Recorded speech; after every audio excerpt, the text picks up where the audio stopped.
Xavier, Yes? go back in there.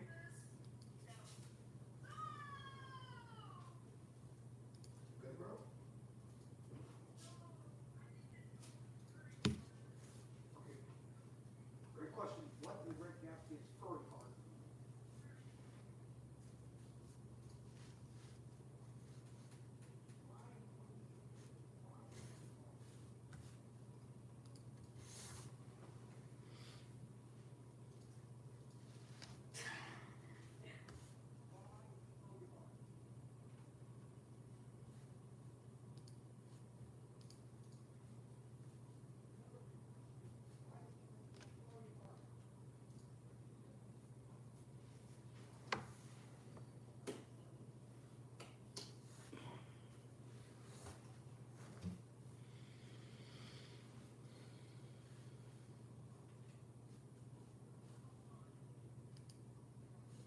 Hello, hello. How's everybody doing? Can you all hear me? Yes? Cool. All right. If you can turn your cameras on, I would appreciate it. It is so much easier to teach to faces than it is to blank squares.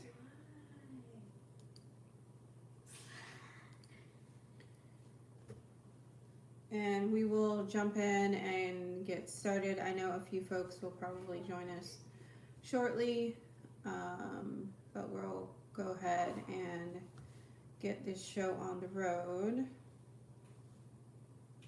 So I assume everyone has something to take notes with. We're going to finish what we were working on in our previous session and continue that lecture. What I will do in the online portal closer to the end is I will add some wrap-up notes for this particular lecture, so you have it as a point of reference if you want to go back and take a look at it as well.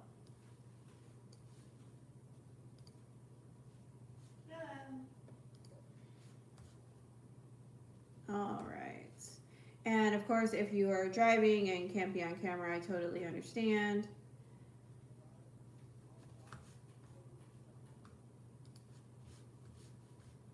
So how is everyone doing this Saturday? Good? Cool. Okay. Good to hear. A quick aside where I am going to give it like 5 minutes for everybody to get in since we have so many people missing. And we're slowly trickling in here.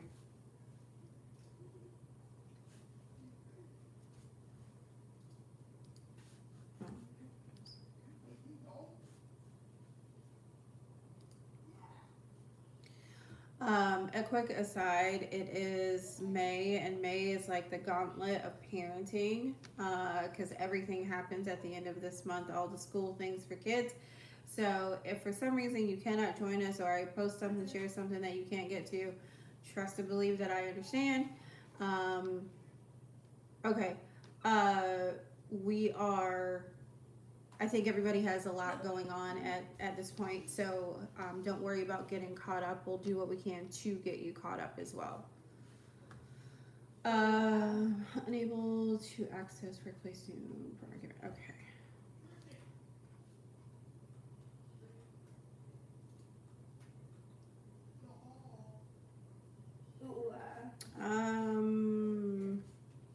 Ryan, I wonder, let's see if me sending you the prompt works, maybe? Or is it a technical difficulty? I'm not sure.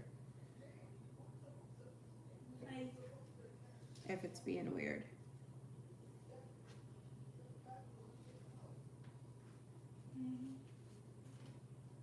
Where the settings are? Okay. I can see you now. Okay. So, I don't know, something happened. Alright, let me see if I can send a request to start video for folks that might be struggling.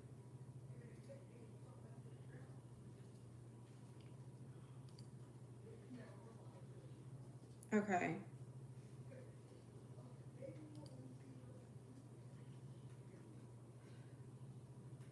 and now I can see you now. That's so weird. So I don't know. That's a new thing. Zoom has come up with some new features. I got a pop up this morning for something else new. So it might not be you all. It might just be whatever updates that they sent us are affecting the experience. So, but I can see you now. So I have no idea what was going on before. It was just weird. Okay. So yeah, so for those of you that are busy, that May is busy when, with family stuff or whatnot, I understand. I'm going to give a recap of this lecture, a written recap of this lecture in the portal towards the end. So don't worry about it. If you want to go back and look at it for any reason, know that this one is just notes driven.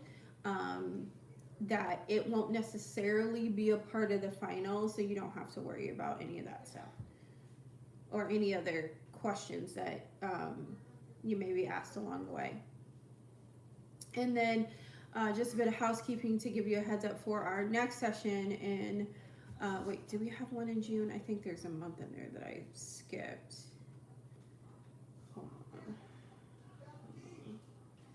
I got some months, can't get them.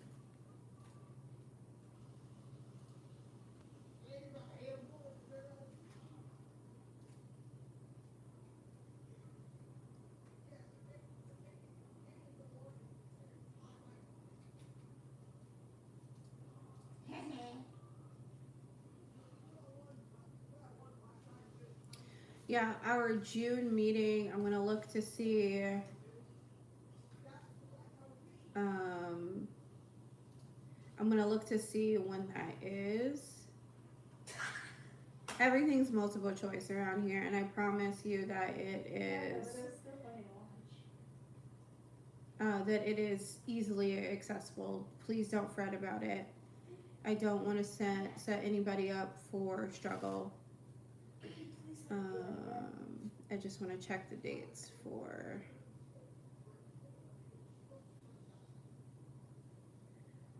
Let me see. I'm going to check the dates for our next meeting because I believe I scheduled that one a little bit earlier in the month to make sure everybody's on the same page.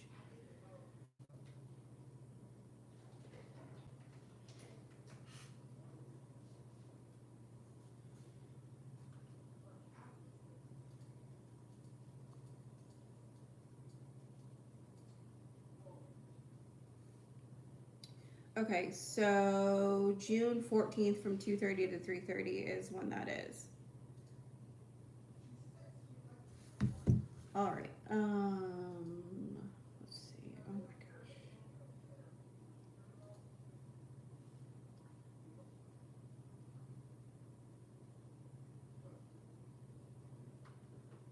Hey Courtney, how are you? Thanks for joining. I appreciate it, and thanks for your kind words.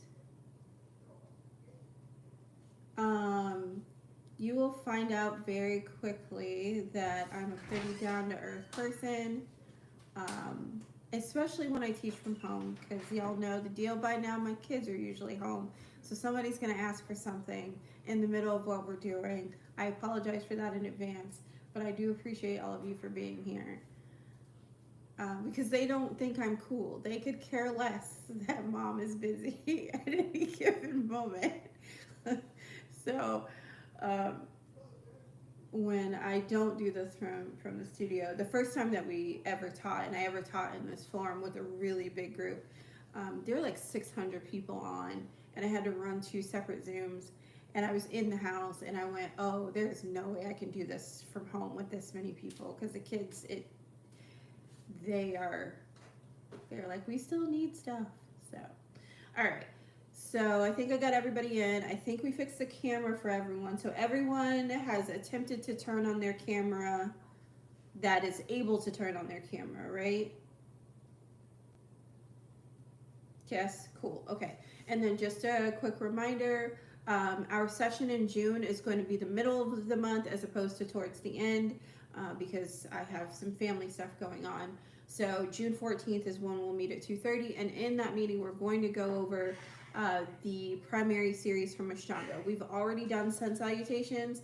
Let's see, that was 2 meetings ago now, where we did the groups and we went through sun salutations together. We're going to do that again together for our next meeting, and then we'll go through the rest of the primary series section of the manual. No, so the book is just for reference, for you to have to go back and reference it. So there isn't a particular section of the manual that we're working from today. What we're going to do is continue through the lecture that we started last session, which is the healing generational trauma, it's yoga ethics, and post-traumatic slave syndrome. We're talking about that particular book as how it relates to the yoga space. So we'll do a refresher on that. I just have one student that I need to get into the meeting.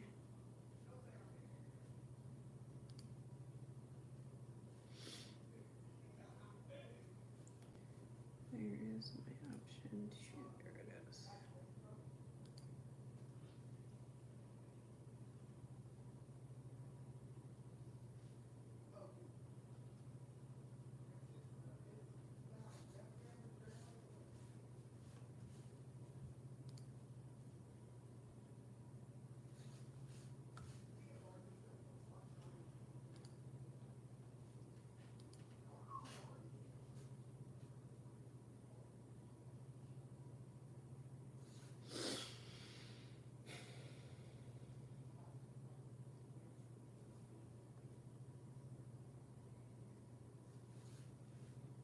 All right, I think everybody's here now.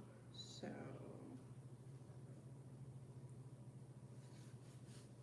let's copy this one more time. There we go. All right, so the link in the second class still is wrong. Okay, so quick question for everyone. I went back this morning and went through all of the links and added them into the portal again. I erased what was there and then uploaded everything again. Has anyone tried to use them since, let's say, about 10 a.m. Eastern time? Has anyone attempted to log in since then and had any trouble accessing the previous meetings in the portal? You all are welcome to unmute yourselves so I know what's going on.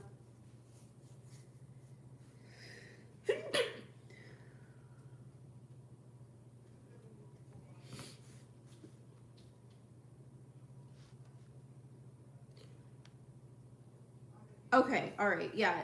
Just try it one more time, and if not, please text me directly and let me know, because I will fix it while we're having a text conversation. Because sometimes there's stuff that's happening on your end that I don't see. I know it's like the crappiest tech support answer ever, but if I can't recreate the problem that's going on, I don't know what to fix. So if you're trying to get in and it's still not working, just email, text me, not email. Just text me and we'll fix it together in real time. So, Annalise, Annalise, can you turn on the big kitchen light for me, please? Okay. Thank you. All right. So, all right. I think I got everything we need. So let's go ahead and get started. We are recording. Now, yeah.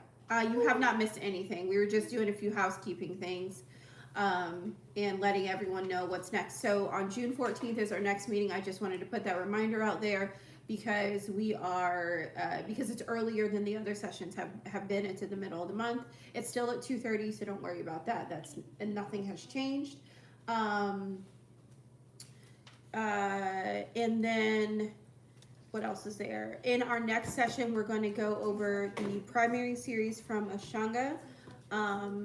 We will also revisit the sun salutations, which we did 2 meetings ago, so it's probably not fresh in your mind, but we will revisit that as well. So be prepared to practice on our next session. Just have your mat with you. Everybody good? Any other questions before I keep on rocking? Cool? Okay. If you can turn your camera on, please do. If not, I totally understand. All right. So we talked last time about healing generational trauma and integrating post-traumatic slave disorder with yoga ethics. So essentially, we're talking about the trauma that has occurred over many, many, many years when it comes to both um, both black people and uh, white people and other minorities. The reason I say that it includes all of us is because the way in which um, supremacy is so insidious is it adversely affects everybody's experience even without you necessarily knowing it. Even if you are the quote unquote benefactor of that particular experience, it shapes how you interact with other people in the world as well. So what can happen, which is it's unfortunate when we're in community spaces, you can unintentionally bring harm to someone where you're grossly unaware that you're even doing it because you just don't know what you don't know. Okay. So in us talking about that particular how it affects us, we put it in the yoga context because I know a lot of times in the yoga space that we get, well, it's not, it's supposed to be love and light over here. Everything's supposed to be great. We don't have these kinds of problems. Fill in the blank with whatever else. I don't see color, any other form of nonsense that you have heard when it relates to being in the studio space. And that's not true. And the reason it's not true is because people are there. People are there. So people show up to these community spaces, which is what yoga typically is, and they bring all of their life baggage with them. And then we say, okay, you're going to come to this class. You're going to be super vulnerable. We're going to all breathe together. We're going to move together. And then we're going to pull on all of your feelings all at the same time. And oh, by the way, it's supposed to, right, feel good as well. That's all of that is going to be asked of you when you walk into this yoga space. And you're with a bunch of strangers. That's the weirdest shit ever, y'all. It's so bizarre. So we can't be surprised when we bump into these like life experiences or bump into people's attitudes or their conditioning or their biases when we show up to a yoga class. And we should not pretend otherwise. We should not pretend that this yoga space that we've created is going to be the outlier. Does that make sense to everybody? Okay. And I want the yoga space, and the reason I decided to add this to teacher training is because I want the yoga space to be the sacred thing that we talk about it is. I want it to actually live up to this space where we can be connected and we can be community and we can legitimately be all one. But if we don't talk about the problems that exist within the space and give voice to some of the wild shit that happens to people, it's never going to feel like that for everyone that comes through the door. Does that make sense to everybody? Or let me rephrase, not that it's never, it doesn't even have a chance to feel like that to people who come through, to everyone that comes through the door. We're not even giving it a fighting chance if we're not willing to have the conversation. So the book that we're referencing is Post-Traumatic Slave Syndrome by Dr. Joy DeGury. I found this book to be really, really profound. One of the things that she talks, many of the things that she talks about, just rang true to me, and I wanted to kind of break down some of that with you. So, key patterns of post-traumatic slave syndrome. Under these conditions, certain predictable behavior patterns can emerge for people. So this vacant sense of self-esteem, a profound lack of self-worth of it, insufficiency, I believe now we hear referred to as imposter syndrome. And in all reality, when it comes to Black people, Black women, it's not imposter syndrome. More often than not, it's just being subject to racism for so long that it begins to erode at who you are without the only way that does not happen is if you have some really strong reinforcements about who you are as an individual. It can also lead to anger and violence. And then it also leads to what I was just kind of talking about before is internalized racism, which is racist socialization when oppression is turned inward and includes a learned helplessness, a self-distorted concept of even a disdain for one's own culture. So to kind of ground this in the yoga context, it can show up in these ways where you're hypercritical about what someone has on in the yoga space and wanting to make it the responsibility of the woman or the person to wear something different, and they should look a certain way, like your yoga clothes have to look a certain way, or they're not yoga clothes, or they're not worthy of being in the studio. That's that supremacy mindset that leaks into even your own opinion about somebody else. So I think I mentioned this before when we started to talk about this topic, where a family member of mine had an instance where another black woman had gotten hired into her workspace, and this black woman was the quintessential, so to speak, black woman. She was verbose. She was clear in who she was. She was not making concessions for anybody, and this was in a quote unquote like deeply professional environment. And the family member found that they were really uncomfortable with how this person displayed their blackness, right? Here's the reality of it wasn't that, and ended up not befriending the woman. The reality of it is that it wasn't the woman that had a problem. It's that internalized dislike, or that internalized idea of what blackness is supposed to look like in the workplace, what professionalism is supposed to look like in the workplace. And usually that idea is what whiteness says that is supposed to look like in the workplace, and anything outside of that creates discomfort. Anything outside of the Lululemons that trot their way into the yoga studio, then you're not of yoga and you're not of this practice. Does that make sense to everybody? So in a situation where we internalize those things and we go, okay, well, because I don't, because I don't have this particular outfit, now I can't come to the practice. Because I have a few more curves than somebody else, now I can't show up to this particular class. We begin to internalize those ideas about what yoga is and isn't supposed to be, and it keeps us from bringing our authentic selves to the experience. Cool? Everybody make sense of that? Okay. Questions before I keep going? And if you do have one, you're welcome to unmute yourself and ask. So us going over this, it's not about blaming the present. It's about acknowledging the history of how we kind of got to this. And that's the important part of this. If we don't have the conversation about how we got here, it's very hard to kind of unpack it as we move forward.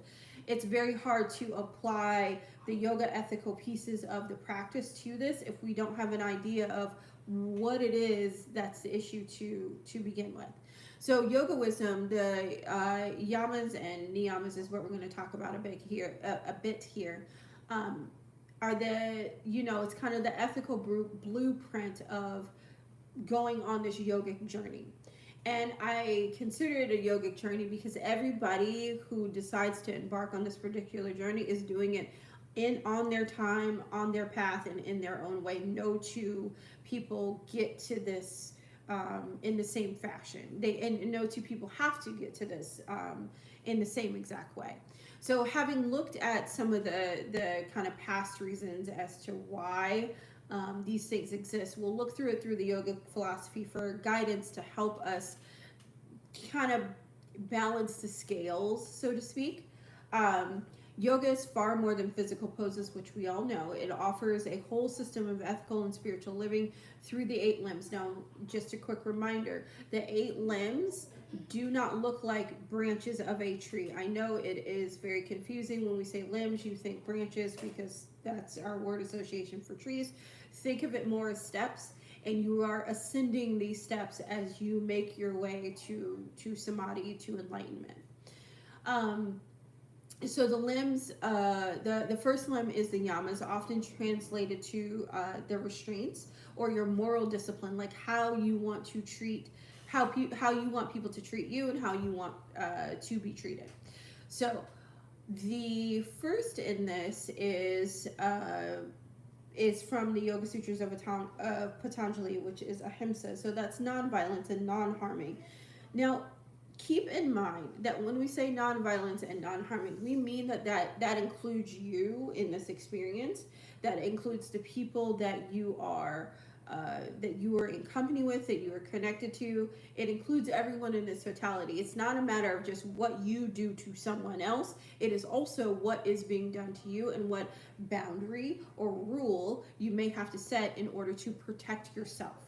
Ahimsa is not a one-sided thing. So, ahimsa is a foundational yama encouraging us to live in a way that prevents harm to ourselves and others. In practice, it means cultivating compassion, kindness, and understanding. For a black woman as a yoga teacher, that also for me includes social justice. Ahimsa might mean nonviolence in both action and word, but there is I shouldn't say but. That's the wrong way to phrase it. It still means nonviolence both in action and word.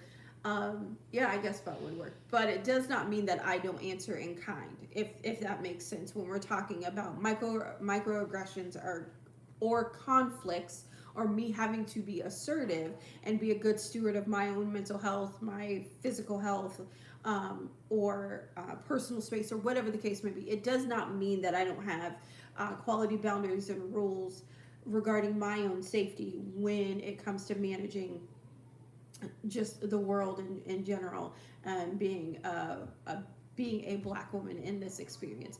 It also means let's see, hold on, conflicts with assertiveness. Okay, I missed a spot.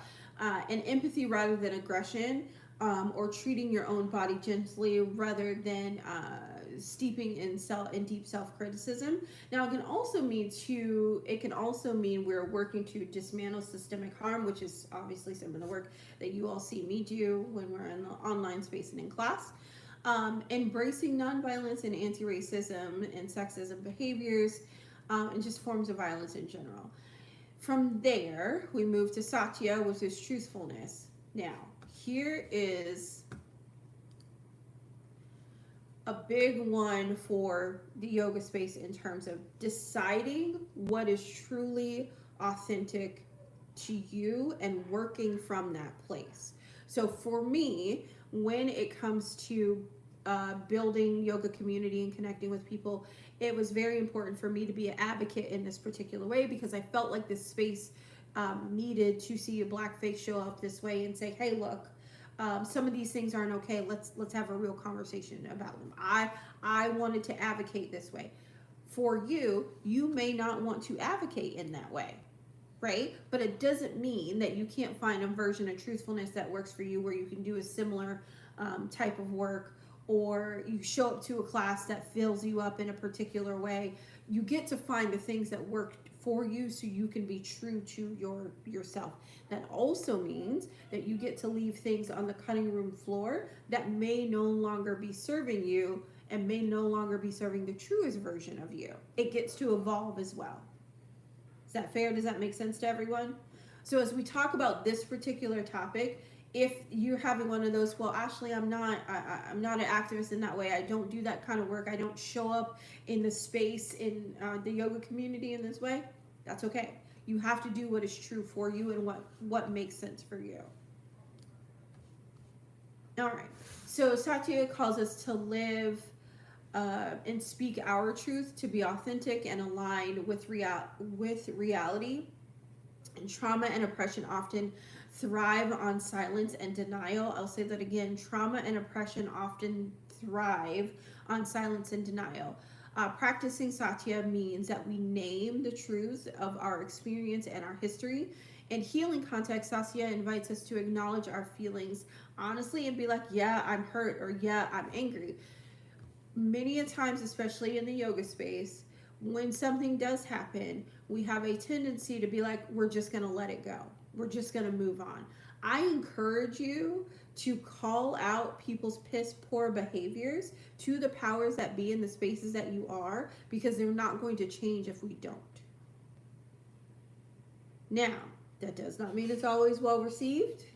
It does not mean that you may get the change that you want, But for you personally, for your truth and your peace of mind, and you doing right with you, doing right by you and himself for self, right? That non-violence to self.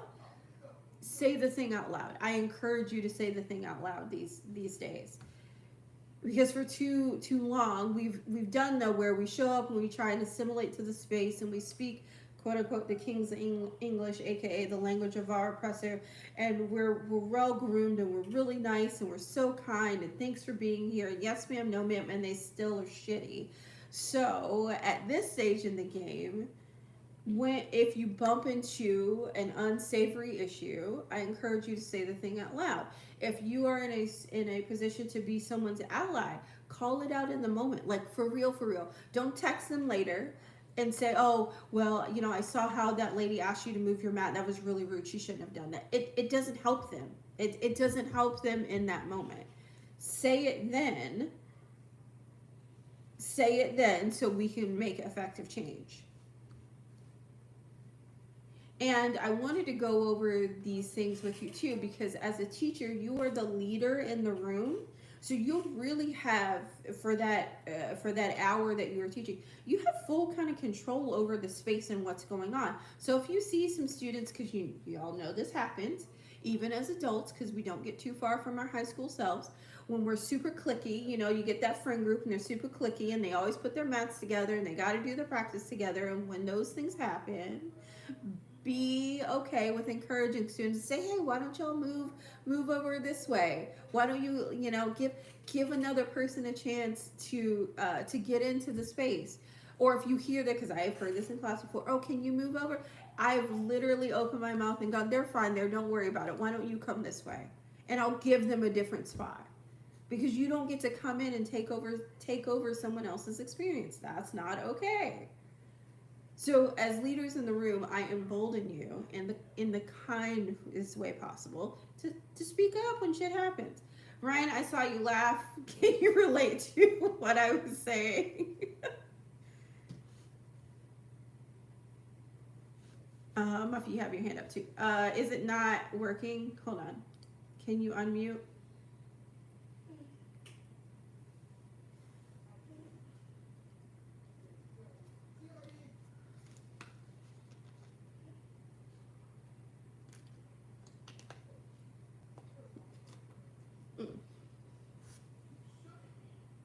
Mm-hmm.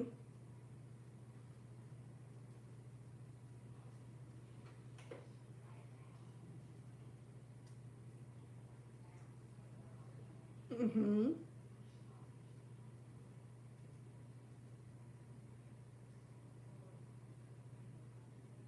You get the weird side eye from the front. No, keep it in the front. Take up space. I'm with you. I totally understand. Muffy, go ahead.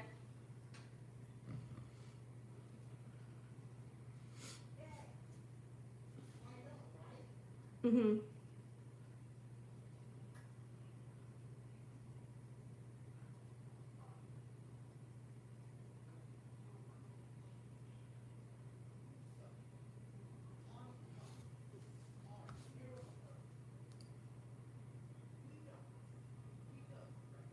Then why?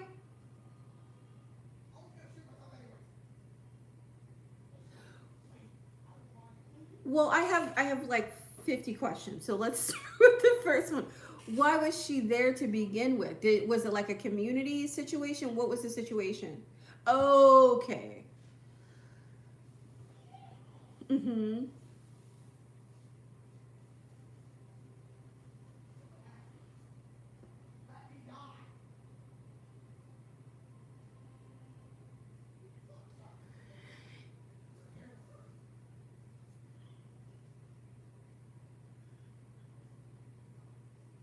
Right, right. Like if this got you. Okay. So here's how I would handle it. I would start class, right, and start cueing and get everybody up and moving, right? So it's going to pull the focus from the person that's sitting in the room because now they're watching you, okay? As I start, I would give cues to where they were standing and facing in a particular direction. So now essentially everyone is standing and they have their back to this person. And as I'm talking, I would gently walk over to that student and say, hey, do you mind moving to the corner of the room? And I would have them move out of the center of the room, because that particular seat is going to be very distracting from the entire class. I would ask if they're okay. If they're like, yes, I'm okay. And I would say, hey, would you, yeah, because you can't help but see it. It sticks out like a sore thumb because they're literally in the middle of the room. So I would ask, it was once I found out that they were physically fine, that it wasn't, that type of situation. And if they said, oh, well, it's against my religion, I completely understand. Would you mind, for the benefit of those who do want to participate in the practice, would you mind stepping to the back of the room, or let's relocate you to here, and just ask them to quietly move over. And then go from there. If they don't, I will leave it alone at that point, because I don't want to add to the three-ring circus that this person can possibly perpetuate. If they do move, then you don't have a problem. But I would do my best not to leave them in the middle of the room, because it's so distracting to have someone to not be doing the thing that everyone else is doing. The other thing that you can also offer is give them an option to sit in child's pose or an easy seat for the entire class. Now you've integrated their behavior into what else is going on. If you don't want to practice, you're welcome to sit and breathe, and they don't know that they're still doing the yoga. They don't know. But at least it takes some of the focus off of this person is just not participating.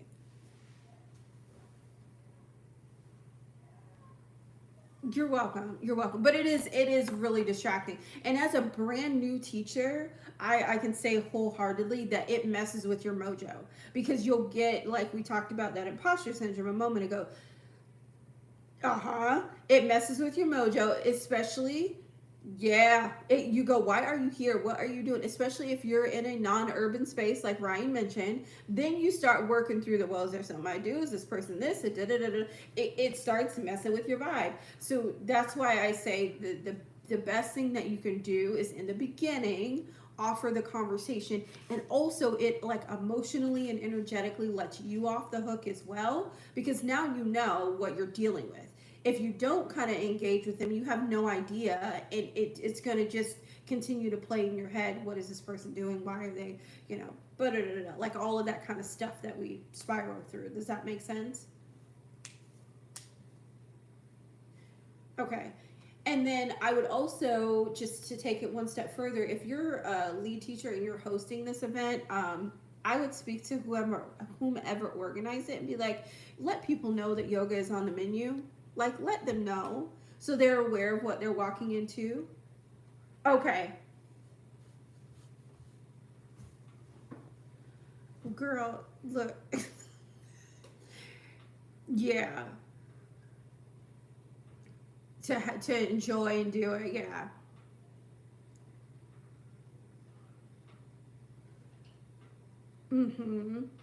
Because there is, and it is distracting, and there is something to be said as a teacher in that moment to protect the experience of the other students. So and I think we kind of talked about this before, why I started the White Women Are a Menace series. One of my biggest pet peeves is when people are not following along. I don't mind a little, oh, I want to add onto the posture that you cued, or I want to do a little bit more. But I do start to mind when it is so outside of the scope of what's going on, where the rest of the class attention is being pulled away from what they're doing. Because not only is it distracting, but in some instances, it can be a real safety issue. So this is why I say in this particular instance, it's worth it to nip it in the bud, because you do have a responsibility to kind of create this container as comfortably as possibly as we can while we're in front of the room. I also think of it this way, to take it a step further, that if it's kind of like being a stand-up comedian in this moment, and you have a heckler that you're dealing with, because it's almost like being heckled as a teacher when a person defiantly doesn't follow. So if someone is heckling you from the stage and you have the mic in your hand, it's on you to say something. And if you if you in a very because you're also in a very quiet environment, it's not like it's a noisy club or something where you can avoid or ignore. This is something that you can't really ignore, so it's on you to kind of pipe up and be like, hey, by the way, this behavior isn't okay. All right, you're welcome. Any other questions before we move on? All right, so Asteya is next, and that's non-stealing. And the biggest way that this comes up in the yoga space is stealing from the experience. So the instance of the story that you just told, it's similar to that, where a person's behavior can steal from the experience. So if you have a run-in with someone who has, let's say, has made an off-color comment regarding a person of color in your class, now you have to engage with this conversation. You have to talk to the studio owner and go through all of these kinds of things. That inadvertently steals from that person's experience of the class, of that experience. The other students are now wondering, okay, what are they whispering about? What's the problem with this person? And it pulls focus from what you're there to do in the first place, which is move and breathe and connect with self for that 60 minutes that you have together. So when those things happen, we have to be willing to speak up. Brahmacharya is moderation of your life force, but I'll talk about it in terms of knowing when to speak up and when to back off. In the instance that we just talked about with Muffy, once I've said something the first time, depending on how it's received from that individual, I'm going to then pull myself from the situation and move on with the rest of the class, because I have a responsibility to the other students that are there to not allow the behavior of this particular person to adversely affect everyone else. Aparigraha is next. It urges us to let go of excessive attachment, whether a material possession, positions, or even grudges that we may hold on to, or old narratives. Be mindful of the stories that we tell ourselves surrounding what we're supposed to look like, how we're supposed to comport ourselves in yoga spaces, and be mindful of to whom and to where did you learn that particular lesson. Are you leaning into to internalize racism and taking those views with you into this community and superimposing it onto this particular class or this particular situation, or are you looking at it objectively and making a decision with what's in front of you in that particular moment? Questions as we move forward? Okay, let's keep on rocking. So now we will talk about the niyamas. Saucha, it refers to cleanliness, both externally and internally. So here's a fun one. I don't know if you all saw it in the comments on Instagram, but they never let me down. So here we are again. We had a brand new teacher that that had showed up to teach a class, and someone popped into their class, and it was a fellow teacher, and they had a bunch of stuff with them. And it was a black male teacher that was going to lead, talking to a white teacher that had come into the class, and they had all their stuff. And they proceed to unpack their bag and get the mat and find their space and do all the stuff and things. And she looks up at him and she goes, "Oh, let me get this stuff because I don't want it to look ghetto in here." And he looked at her, and she looked at him, and then she said it again, because she did not get a reaction out of him the first go around. So this is an issue of, we're talking about cleanliness, right? We want the space to be clean so nobody trips and it's super safe and all of that kind of stuff. We don't want it to be cluttered. We want to kind of clear a path for us to breathe and be. But in this very kind of what may have been to her an innocuous moment of, I just made this funny comment, haha, she's brought a microaggression into the situation that could have completely been avoided, that was totally unnecessary. And then when he did not engage in the particular behavior, or he did not respond in the way in which she wanted him to, she doubled down on it to see if she could get a reaction out of this person. None of that is okay. And yes, that is a microaggression. And no, you should not say things like that because words mean things. And ghetto has become synonymous with black, and it is only used typically when you're talking in reference to a black person, about a black person, or to a black person. Don't do that. It's wild that in 2025 I actually have to say that, but here we are, friends. And I want to say that is a message that I got 2 weeks ago from someone. So if anyone asks you what does Ashley teach about in teacher training, what she teaches is about, racism. And if they go, well, why? Please use that story. Because it was not that long ago that this happened. And I know that on the grand scale of, from hood wearing Klansmen to saying someone is ghetto, there's a huge valley of the racist nonsense that can happen. But I'd venture to say that the bold and brazen racism is so much easier to deal with because you know exactly what to do with that. You know to get up and just go the other direction, right? The innocuous, small microaggressions, that's like death by 1,000 paper cuts. And it works, it has this insidious way of just wearing on you over time. So let's imagine that now that same woman comes back to class, it's the same teacher. Now he is put in a position to be somewhat wary of her because he doesn't know what she might say next. And that is a gross, exhausting cycle to have to be in when it comes to fellow coworkers and people who are supposed to be good stewards of the community and working to help people heal and be healthy and all that jazz.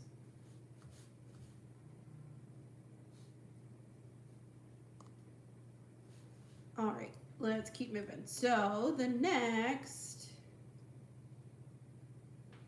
is Santosha.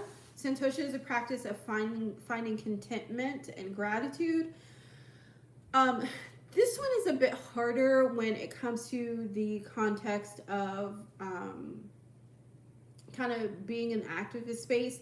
This can be a radical act for those who have inherited discontent through generational trauma. Contentment doesn't mean a complacency in the face of injustice. Rather, it means cultivating an inner peace and gratitude even as we strive for change. So it gives me the opportunity to still love who I am as a person, and if with my whole heart say this, I would not change being a black woman for anything in the world. It's a vibe over here. There's nothing about it that I would change.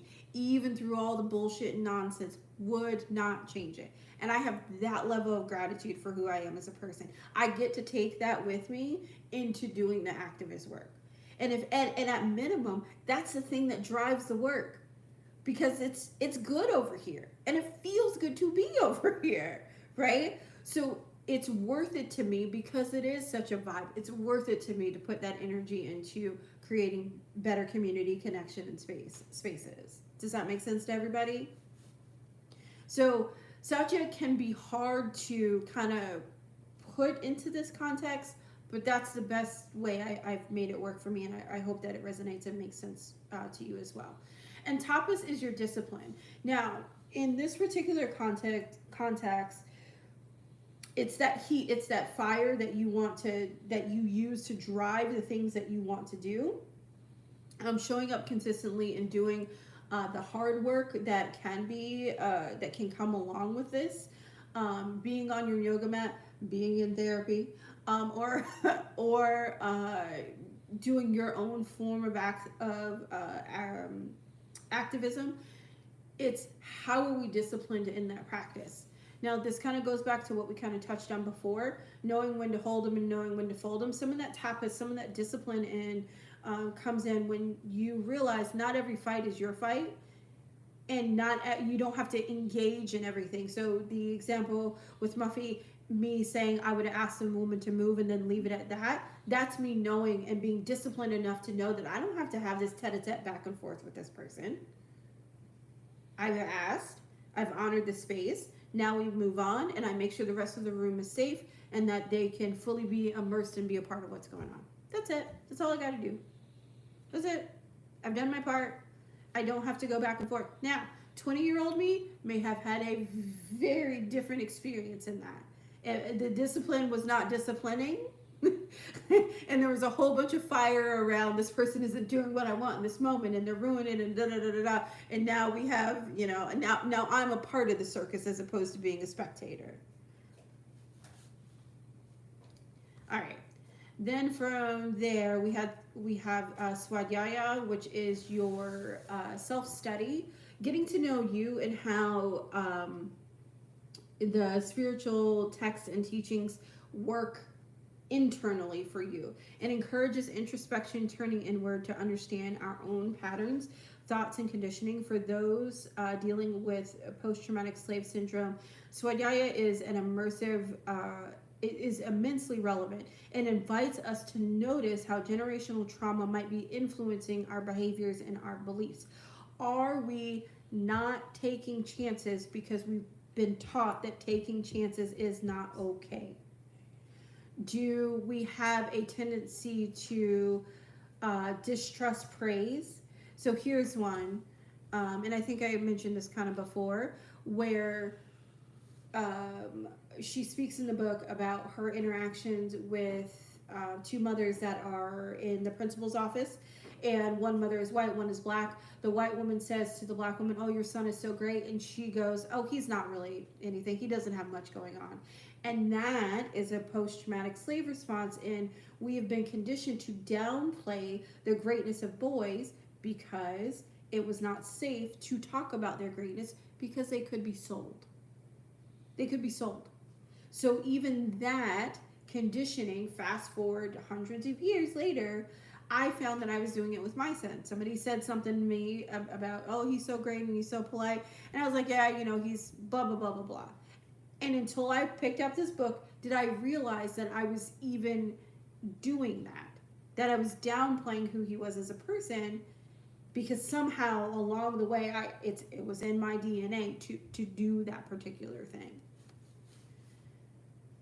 All right, so taking the time to investigate why we respond in the ways that we do, even, and I'll give you one from a business perspective.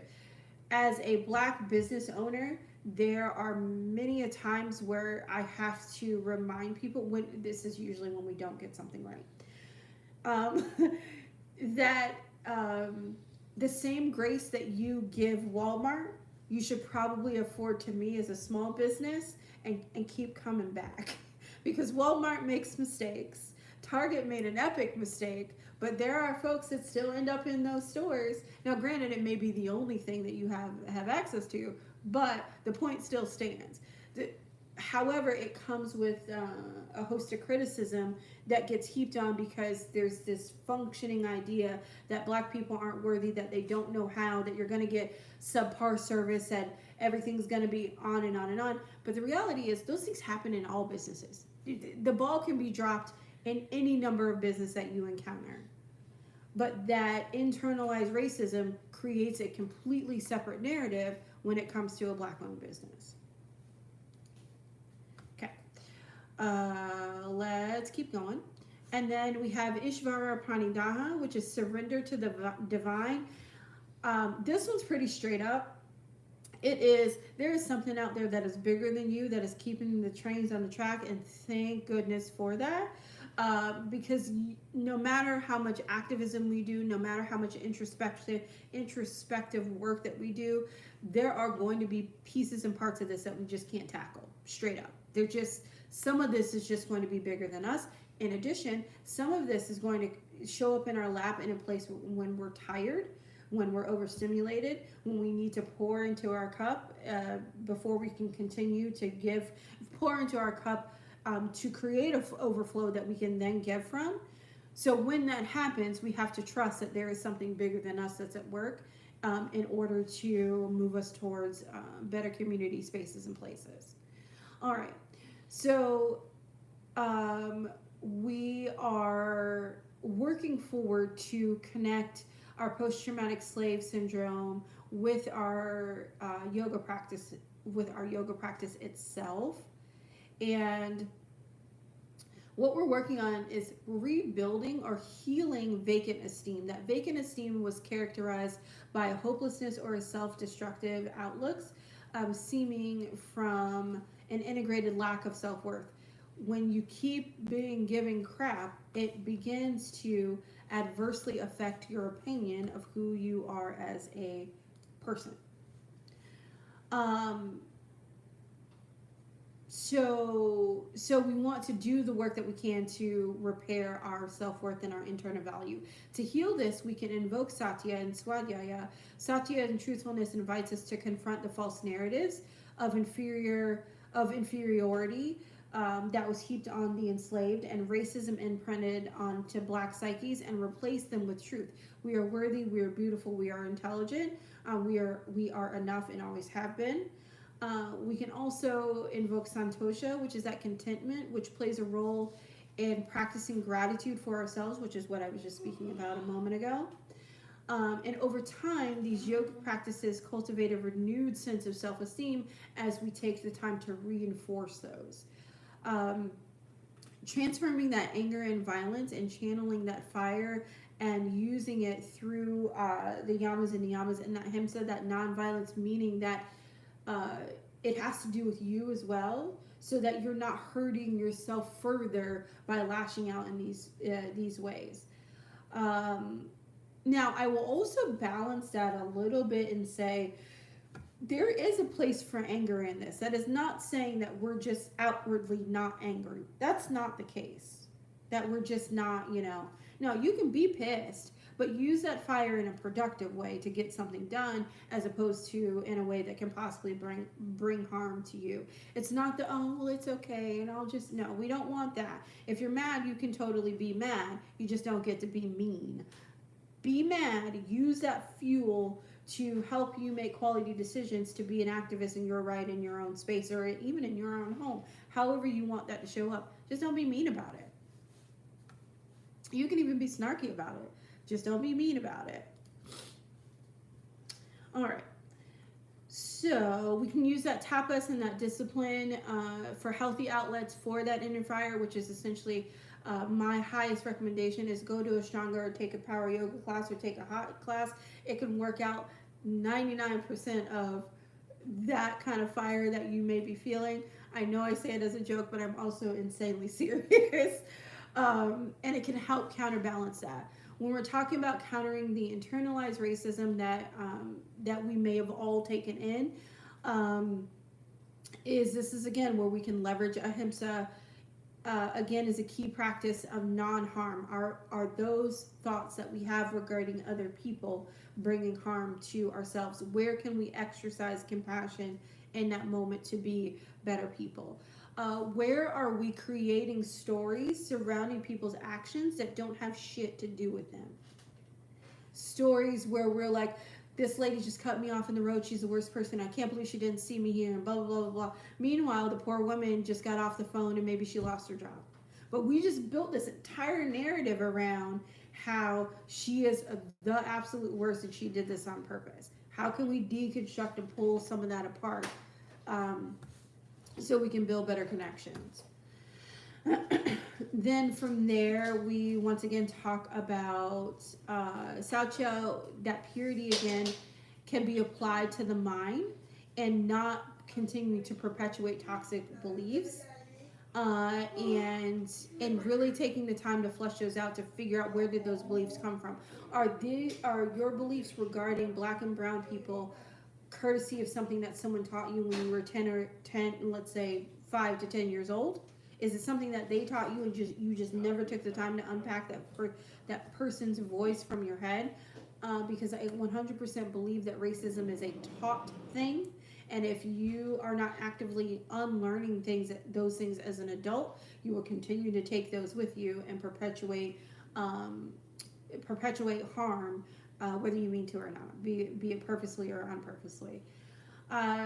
Swadhyaya comes to us strongly here as we study the richness of our culture, and we can read Black authors and engage in this in the African diaspora, spiritual practice and other things that help us uncolonialize what we see regarding our heritage. This brings me to um, to a video that I saw today. Again, it was 2025. Here we are doing the thing again. The question was, what is the poorest country in the world? Anybody want to guess what people's answer was? Anyone? Their response was Africa. I wanted to throw my phone. Africa is an entire continent. It's an entire it is not a country. It is not. Do you know, I will say this. I have had to say that to people on more than one occasion. It's an entire, and a very large continent at that. So, if you're ever wondering why we're here, why we're having this conversation, remember that somewhere out there that exists in the general public. Okay. If you're wondering why this is important. Oh boy. Okay, let's keep going. All right. So to kind of put a bow on all of this,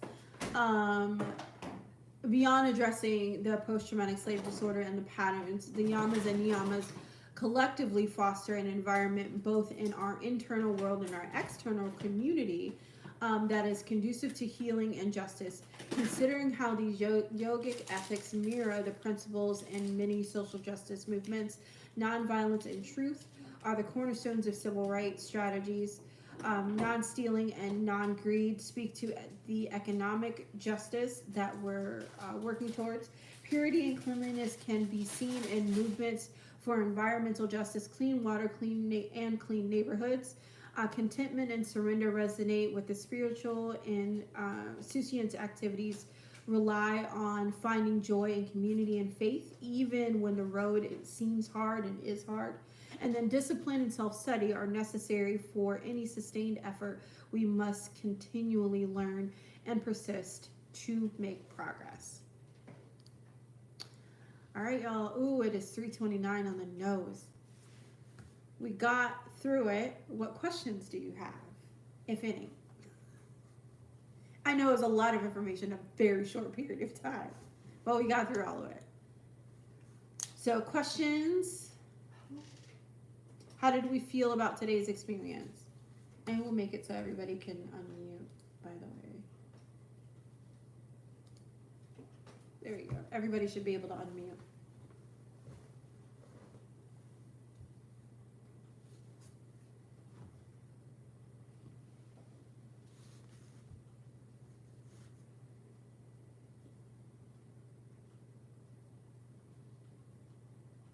Mm-hmm.